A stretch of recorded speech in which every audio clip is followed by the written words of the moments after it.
ఈరోజు ఈ ప్రెస్ మీట్కి ఇచ్చేసినటువంటి మీడియా మిత్రులకి, అదేవిధంగా ఎస్సీసెల్ అనంతపురం జిల్లా కమిటీ సభ్యులందరికీ కూడా నా హృదయపూర్వక కృతజ్ఞతలు తెలియజేస్తున్నాను. కూటమి ప్రభుత్వం ఏర్పాటయ్యి దాదాపుగా 2 సంవత్సరాలు పూర్తి అవుతా ఉంది. ఈ ప్రభుత్వం ఏర్పాటయ్యే ముందర ఏ రాజకీయ పార్టీ అయినా కూడా ఒక మేనిఫెస్టో అనేది తయారు చేస్తారు. ఆ మేనిఫెస్టో ప్రజలకు దాని ఉద్దేశము, దాని పవిత్రత ఎంత అంటే, హిందువులకైతే భగవద్గీత, ముస్లింలకైతే ఖురాన్, క్రైస్తవులకైతే బైబిల్ ఎంత ప్రాముఖ్యతనో అదేవిధంగా ఈ రాజకీయ పార్టీలు తయారు చేసే మేనిఫెస్టో అంత పవిత్రమైనది. మరి ఈ చంద్రబాబు నాయుడు గారు ఎలక్షన్కు ముందర ఒక మేనిఫెస్టో తయారు చేసి ప్రజలకు చెప్పాడు, అయ్యా మా ప్రభుత్వం కూటమి ప్రభుత్వం ఏర్పాటైతే ఈ మేనిఫెస్టో అంటే మీ ప్రజలు ఏ విధంగా జీవనాధారం, వాళ్ళ కుటుంబ పోషణ ఏ విధంగా ఉంటుందో ఆ మేనిఫెస్టో పైన ఆధారపడి ఉంటుంది. మరి ఈయన చెప్పిన మేనిఫెస్టో ఏమంటే, ప్రతి దళిత కుటుంబానికి 50 సంవత్సరాలకే, ప్రతి దళితులు 50 సంవత్సరాలు వయసు గల మగవాళ్ళు కావచ్చు, ఆడవాళ్ళు కావచ్చు, ఎవరికైనా కానీ ఆ ఇంట్లో 50 సంవత్సరాలు అవుతానంటే వాళ్లకు ఖచ్చితంగా పెన్షన్ ఇస్తాను అని చెప్పాడు. మరి చంద్రబాబు నాయుడు గారు ముఖ్యమంత్రి అయిన తర్వాత 2 సంవత్సరాలు పూర్తి అవుతా ఉంది. మరి దళితులకు ఇచ్చిన ఈ 50 సంవత్సరాలకే పెన్షన్ అనే ఈ పథకం ఎక్కడ పోయింది? ఈరోజు అడుగుతా ఉన్నాం. ఖచ్చితంగా చంద్రబాబు నాయుడు గారు, మీరు ఆ రోజు ఏవైతే మాయ మాటలు చెప్పి దళితులను మోసం చేసి మీకు పథకాలు ఇస్తామని నమ్మించి ఓట్లు వేయించుకొని 2 సంవత్సరాలు పూర్తి అవుతానే కూడా ఇప్పటికీ 50 సంవత్సరాల పెన్షన్ ఎందుకు ఇవ్వలేదు? అదేవిధంగా దళితులకు ఇవ్వాల్సిన ప్రతి సంక్షేమ పథకం కూడా ఈరోజు ఎక్కడికి వెళ్ళాయి? గత ప్రభుత్వంలో వైఎస్ జగన్మోహన్ రెడ్డి గారు ముఖ్యమంత్రిగా ఉన్నప్పుడు దాదాపుగా ఇదే దళితులకు 70,000 కోట్లు వెచ్చించి ఖర్చు పెట్టిన ఘనత మన జగన్మోహన్ రెడ్డి గారిది. మరి ఆ విధంగా ఆ రోజు ఎన్నో సంక్షేమ పథకాలు పెట్టి కూడా ఆయన 3,50,000 కోట్లు మాత్రం అప్పు చేస్తే, నువ్వు ఇప్పటికీ ఏ పథకము ఇవ్వకోకుండా దాదాపుగా ఈ 2 సంవత్సరాలకే 3,60,000 కోట్లు అప్పు చేశావు. మరి ఈ డబ్బులంతా ఎక్కడ పోయింది? మీ జేబులు లేకపోయిందా? ప్రజలు సంక్షేమానికి వాడారా? మరి మీరు ఎందుకు ఈరోజు 2 సంవత్సరాలు పూర్తి అయినా కూడా వాటిపైన ఒక శ్వేతపత్రం విడుదల చేయలేదు? ఒక్క మాట కూడా మాట్లాడడం లేదు. ఎందుకు ఇంత అప్పులు అవుతా ఉన్నాయి? మీరేమన్నా అభివృద్ధి చేశారా? పోనీ ప్రజలకు సంక్షేమం ఇచ్చారా? ఏది ఇవ్వలేదు కదా. మరి ఇంత ఖర్చు పెడతా ఉన్నారు, ఈ డబ్బులంతా ఎక్కడ పోతున్నాయి అని ఖచ్చితంగా వైఎస్ఆర్సీపీ ఎస్సీసెల్ తరఫున ప్రశ్నిస్తా ఉన్నాం. అదేవిధంగా దళితులకి ఇవ్వాల్సిన ప్రతి ఒక్క హామీ కూడా మీ మేనిఫెస్టో ఏది? మీరు ఎలక్షన్కు ముందు ఇచ్చిన మేనిఫెస్టో ఇది. ఈ మేనిఫెస్టోలో ఏదైనా నెరవేర్చారా ఇప్పటి వరకు? తర్వాత దళితులకు రావాల్సిన ఎస్సీ కార్పొరేషన్ నిధులు ఎక్కడ పోయినాయి? మీరు ప్రభుత్వం ఏర్పాటు అవుతానట్లే వెంటనే మేము దళితులకు లోన్లు ఇచ్చేస్తాం, ఆన్లైన్లో అప్లికేషన్ వేయండి అని చెప్పి ప్రతి ఒక్కరి దగ్గర ఒక్కొక్క స్కీమ్కి, మెడికల్ స్టోర్కి అయితే 8 లక్షలు సబ్సిడీ ఇస్తాను, ఆటో పెట్టుకుంటే 3 లక్షలు, ఇన్నోవా కారు పెట్టుకుంటే 10 లక్షలు, ఈ విధంగా ప్రజలను మొబ్బు పెట్టి ఆన్లైన్లో అప్లికేషన్లు తీసుకొని దాదాపు 2 సంవత్సరాలు అవుతా ఉంది. ఇప్పటికీ వాటిపైన స్థితిగతి లేదు. మరి ఈ ఎస్సీ కార్పొరేషన్ నిధులన్నీ ఎక్కడ పోతున్నాయి? సబ్ప్లాన్ నిధులు ఎక్కడ పోతున్నాయి?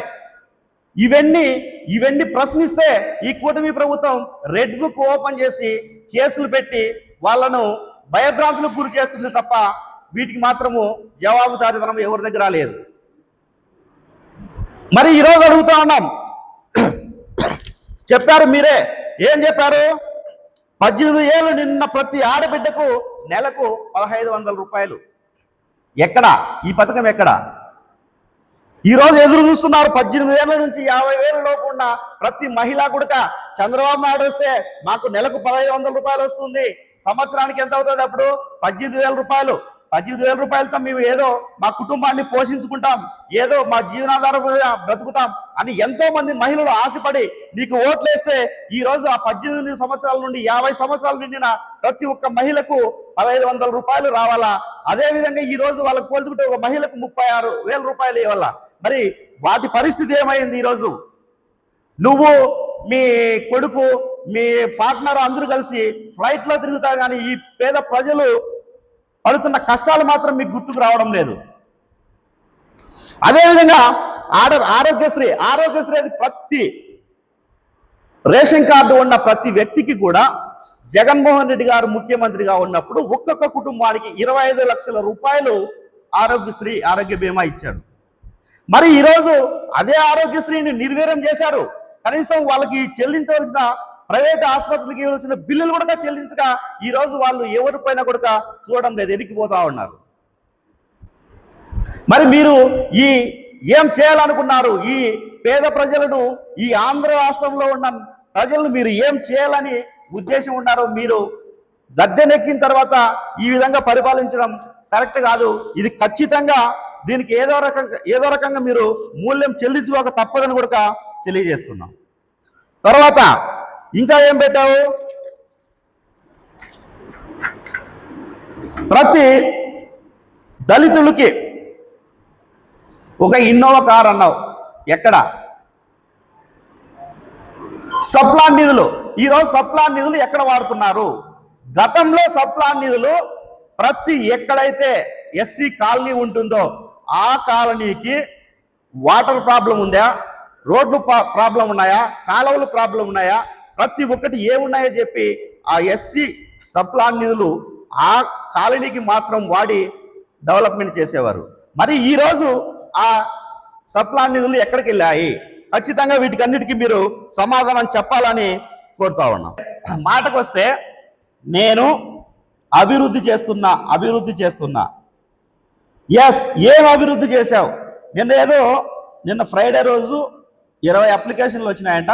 అవి త్వరగా కంప్లీట్ చేసేసాయంట సమస్యలు. అవి ఏ సమస్యలు? ప్రజలు ఏ సమస్యల పైన వచ్చినారు అవి తెలియదు కదా. మరి నేను అభివృద్ధి చేస్తున్నా అంటున్నావు కదా, ఎమ్మెల్యే గారు ఒక్కటే సూటిగా ప్రశ్న అడుగుతాం. నువ్వు ఈ 2 సంవత్సరాల కాలంలో ఏ అభివృద్ధి చేశావు? అనంతపురంలో ఎక్కడైనా ఒక సిమెంటు బస్తా వాడినావా? ఒక ఇటుక పిల్ల పెట్టావా? ఎక్కడ వాడినావు చెప్పు. మేము చేసిన గత ప్రభుత్వంలో, వైఎస్ఆర్సీపీ ప్రభుత్వంలో గౌరవనీయులు మాజీ ఎమ్మెల్యే శ్రీ అనంత వెంకటరామరెడ్డి గారు చేసిన అభివృద్ధి గురించే ఇప్పటికీ చర్చించుకుంటున్నారు తప్ప ఈ ఎమ్మెల్యే పలానా చేశాడు అనేది ఇప్పటి వరకు లేదు. నువ్వు కూడా నేనేదో మబ్బు పెట్టి అభివృద్ధి చేసా, ఇది అభివృద్ధి అనేది ఒక పదము ఇదే అయిపోయింది వీళ్ళకి. ఏమి అభివృద్ధి చేసావో చెప్పండి. ఎక్కడ, ఏ ప్రాంతంలో చేసినావు? మేము చెప్తాం. గత ప్రభుత్వంలో వెంకటరామరెడ్డి గారు చేసిన అభివృద్ధే కానీ అది కనబడుతుంది ఈరోజు ప్రజలకు తప్ప నువ్వు ఏ మాత్రం కూడా అభివృద్ధి చేయలేదని ఖచ్చితంగా చెప్తాం.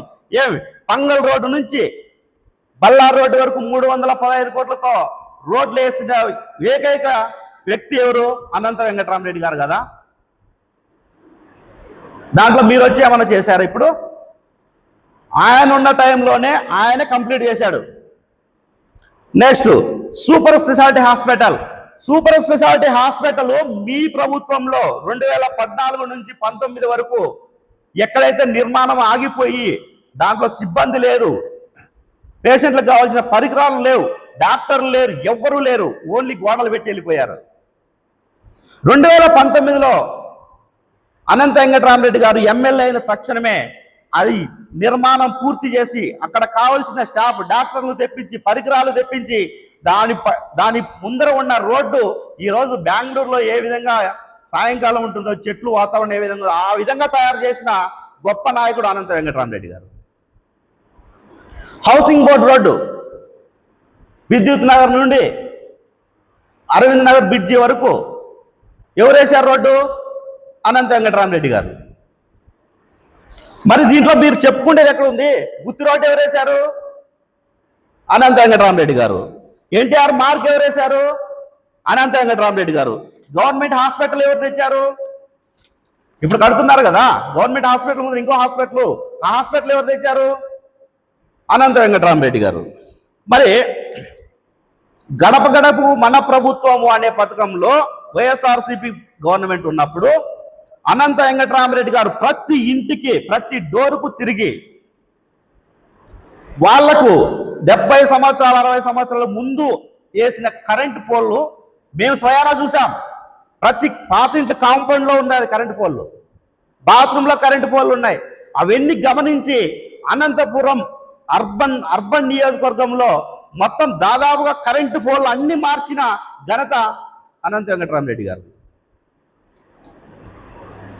కరెంటు పోల్ అంటే ఏనా చాలా ఈజీగా తీసుకోవచ్చు. ఒక కరెంటు పోల్ మార్చాలంటే ఒకరు తిరిగితే తెలుస్తుంది ఏందనేది, కరెంట్ ఆఫీస్కి తిరిగి పోల్ మార్పించుకోవాలంటే. అలాంటి దాదాపు అంటే అనంతపురం అర్బన్లో దాదాపు 3-4 వేల current pole at a time మార్చిన వ్యక్తి అనంత వెంకటరామరెడ్డి గారు. తర్వాత సచివాలయం, ప్రతి ఒక్క సచివాలయానికి జగనన్న ప్రభుత్వంలో 20 లక్షల రూపాయలు స్పెషల్ గ్రాంట్ ఇచ్చింది. వాటిని ప్రతి కాంట్రాక్టర్తో మాట్లాడి నేనున్నా, మీకు నేను భరోసా ఇస్తున్నా, ఖచ్చితంగా బిల్లు చేపిస్తానని చెప్పి ప్రతి ఒక్క సచివాలయం పరిధిలో 20 లక్షల రూపాయలు వర్క్ పనులు పూర్తి చేసిన నాయకుడు కూడా అనంత వెంకటరామరెడ్డి గారు. తర్వాత మీరే చెప్తున్నారు, ఇదే కాకుండా సచివాలయం పరిధిలో ప్రతి డివిజన్లో దాదాపుగా 2 కోట్ల రూపాయలు ఖర్చు పెట్టి డ్రైనేజీలు సీసీ రోడ్లు వేసిన ఘనత కూడా వెంకటరామరెడ్డి గారు. నువ్వు చెప్పుకుంటున్నావు నీరు ప్రగతి పార్క్ ఉంది కదా, రామ్నగర్ 80 ఫీట్ రోడ్డు, అది నువ్వు కాదు రోడ్డు వేసిండేది. మీరు రాకముందే అనంత వెంకటరామరెడ్డి గారు శాంక్షన్ చేయించేశాడు. బట్ ఎలక్షన్ కోడ్ రావడం వల్ల ఆ వర్క్ ఆగిపోయి దాని తర్వాత వర్క్ స్టార్ట్ అయింది. మీరు కాదు అది వేసిండేది. మీరు గొప్పలు చెప్పుకుంటున్నారు నేను ఈ రోడ్డు వేసాను అని, మీరు కాదు వేసిండేది. అదేగాక రుద్రంపేట రోడ్డు, నారాయణపురం బ్రిడ్జి, ఇట్లా చెప్పుకుంటా పోతే మొత్తం అనంతపురం అర్బన్ నియోజకవర్గం అంతా ఆయన చేసిన అభివృద్ధి ఈరోజు కనపడుతుంది తప్ప ఎమ్మెల్యే గారు మీరు ఎక్కడ అభివృద్ధి చేశారో సూటిగా చెప్పండి. పలాని ఏరియాలో పలాని డివిజన్లో నేను ఈరోజు ఈ రోడ్డు వేశాను, ఈ కాలు వేశాను, ఇంత ఖర్చు పెట్టానని కరెక్ట్గా చెప్పండి. నీవు ఇప్పటి వరకు ఎంతమంది కాంట్రాక్టర్లను సమీక్షించి అయా వర్కులు ఆగిపోయినాయి, ఎక్కడ అభివృద్ధి ఆగిపోయింది, నేను భరోసా ఉన్నాను, నేను బిల్లులు చేపిస్తానని మీరు ఒక్క కాంట్రాక్టర్తో ఇప్పుడు మాట్లాడి ఎక్కడైనా వర్క్ చేయించావా నువ్వు ఇప్పటి వరకు? మరి మీరు గతంలో ఉన్న ఎమ్మెల్యే గారిని తప్పు పట్టడం, ఈరోజు ఆయన చేసిన అభివృద్ధి కనపడతాను తప్ప మీరు ఈరోజు ఎక్కడైనా మీరు చేసిన అభివృద్ధి ఎక్కడైనా ఉందా? సూటిగా మీరే చెప్పండి. ధైర్యంగా మీ ఈ 2 సంవత్సరాల పరిపాలనలో నేను ఈ చేసినానని ఒక పత్రికకు ఇవ్వండి. తర్వాత ఈయన ఇప్పుడు మా అనంతపురంలో కౌన్సిల్ మెంబర్లు అందరూ కూడా పదవీ కాలము 2 నెలలు పూర్తి అవుతా ఉంది, ఇప్పటికి అయిపోయి. మరి ఈ 2 నెలల కాలంలో ఎవరు మున్సిపల్ ఆఫీస్కి జవాబుదారీతనం? ఎమ్మెల్యే గారు కదా. మరి ఎమ్మెల్యే గారు శానిటేషన్ ప్రతి ఒక్క రోజు కూడా ప్రతి ఒక్క వీధిలో అధ్వానంగా లేస్తానంటే వాసన తట్టుకోలేక వస్తూ ఉన్నారు జనాలు. ప్రతిరోజు కంప్లైంటే, ప్రతిరోజు పేపర్లు ఇవే ఉన్నాయి. మరి ఈ 2 నెలల కాలంలో నువ్వు ఎంత మాత్రము మున్సిపల్ ఆఫీస్ సిబ్బందితో మీటింగ్ పెట్టుకోవడం కానీ సమీక్షించడం కానీ శానిటేషన్ పైన నీ అవగాహన ఉంటే నువ్వు ఏమైనా వాళ్ళకి చెప్పావా? శానిటేషన్ ఎందుకు ఇంత అధ్వానంగా తయారైంది ఈరోజు? మరి మీరు ఎమ్మెల్యే గారు కదా, పాలకవర్గం పోతానట్లు మీరు ఎందుకు చర్యలు తీసుకోవడం లేదు? ప్రతి ఇంటికి కూడా వైఎస్ఆర్సీపీ ప్రభుత్వంలో ప్రతి వీధికి కూడా ఒక ఆటో ఇచ్చి ప్రతి సన్న వీధిలో కూడా ఆటోకు పోయి చెత్త సేకరణ జరిగింది. మరి ఈరోజు ఆ చెత్త సేకరణ అంతా చేయకోకుండా అక్కడ వీధుల్లో చెత్త మాదిరి తయారైపోయింది. వీటి అన్నిటిపైన మీకు ఎందుకు అవగాహన లేదు? మీరు ఎందుకు మాట్లాడలేకపోతున్నారు? ఎందుకు ఈ చెత్తను క్లియర్ చేయలేకపోతా ఉన్నారు? ఇప్పటికి ఎన్ని మాటలు చెప్పినావు? దాదాపు 2025 అక్టోబర్ 2వ తారీఖు గాంధీ జయంతి రోజుకి నేను డంప్ యార్డు మార్చిస్తాను అని చెప్పావు. మరి ఇప్పటికి ఎన్ని డేట్లు పోయినాయి? ఎన్ని తేదీలు పోయినాయి? అసెంబ్లీలో పోతానట్లు ఫస్ట్ అసెంబ్లీలో మాట్లాడితే నేను డంప్ యార్డు మారుస్తాము, తర్వాత అండర్ డ్రైనేజ్ తెస్తాను అని చెప్పి. మరి 2 సంవత్సరాల కాలంలో ఎక్కడ అండర్ డ్రైనేజ్ తెచ్చావు? ఎక్కడ డంప్ యార్డు మార్చావు? మాట్లాడాలంటే కొద్దిగా దాన్ని ఏమంటారు, ఇంకిత జ్ఞానం ఉండి మాట్లాడాలా ఎమ్మెల్యే గారు. ఈరోజు ఎక్కడ అభివృద్ధి చూసినా ఒక అనంత వెంకట్రామరెడ్డి గారు చేసిన అభివృద్ధి ఇంతవరకు నీకు లిస్టుతో కదా చదివి చెప్పాము. మరి దాని ప్రజలు కూడా గమనించండి, ఎవరు అభివృద్ధి చేసినారు, ఎవరు మాటలు చెప్తా ఉన్నారు అనేది అది మీకే తెలిసి ఉంటుంది. తర్వాత నిన్నటి రోజు చంద్రబాబు నాయుడు గారు ఒక మీటింగ్ పెట్టుకొని ఒక్కొక్క ఇంటికి 3 పిల్లల్ని కనండి, 4 పిల్లల్ని కనండి అని చెప్తా ఉన్నాడు. ఈరోజు 2 పిల్లలకే భారం అయిపోయి పోషించలేక ఉన్న పరిస్థితులు ఈరోజు ఉన్నాయి. నువ్వేమన్నా అభివృద్ధి చేస్తావంటే నువ్వు అభివృద్ధి పిల్లలు మాత్రమే కానండి అని చెప్తావు. 3 పిల్లలు కడితే 30,000 రూపాయలు ఇస్తాను, 4 పిల్లలు కంటే 40,000 ఇస్తా అంటావు. 30,000 ఏమిటికంటే చంద్రబాబు నాయుడు గారు, పిల్లల కంటే 30,000తో జీవితం అంతా సరిపోతుందా? 40 పిల్లలు అంటే నువ్వు ఇచ్చే 40,000తో పూర్తిగా అవుతుందా జీవితము? ఈ రోజున్న ఆ డీజిల్, పెట్రోలు, తర్వాత ప్రతి ఒక్క కుటుంబానికి కావలసిన నిత్యావసర సరుకులు ఈ రేట్లన్నీ తగ్గించి కుటుంబాల వృద్ధ ఆర్థికంగా నిలదొక్కుండగా ప్రయత్నం చేయండి. కానీ 3-4 పిల్లల్ని కానండి 30,000 40,000 ఇస్తా కాదు. ఇప్పుడు ఇచ్చిన హామీలను నెరవేర్చలేకుండా ఇంకో 30-40,000 ఎక్కడి నుంచి చేస్తామండి చంద్రబాబు నాయుడు గారు? మీరు ఖచ్చితంగా చెప్తా ఉన్నాం, కూటమి ప్రభుత్వం గుర్తుపెట్టుకోవాలా, దళితులకు ఇచ్చిన మాటలన్నీ ఖచ్చితంగా నెరవేర్చాలా. నెరవేర్చకపోతే మేము తొందరలో బజారుకి వచ్చి నిరసన కార్యక్రమాలు తెలియజేయాల్సింది ఖచ్చితంగా వస్తుంది. వైఎస్ఆర్సీపీ పార్టీ ఎప్పుడు కూడా ప్రజల తరపున ప్రజలకు అన్యాయం జరిగితే ఎక్కడక్కడ ఖచ్చితంగా ఎదుర్కొంటుంది సమస్యలని కూడా తెలియజేసుకుంటున్నాం.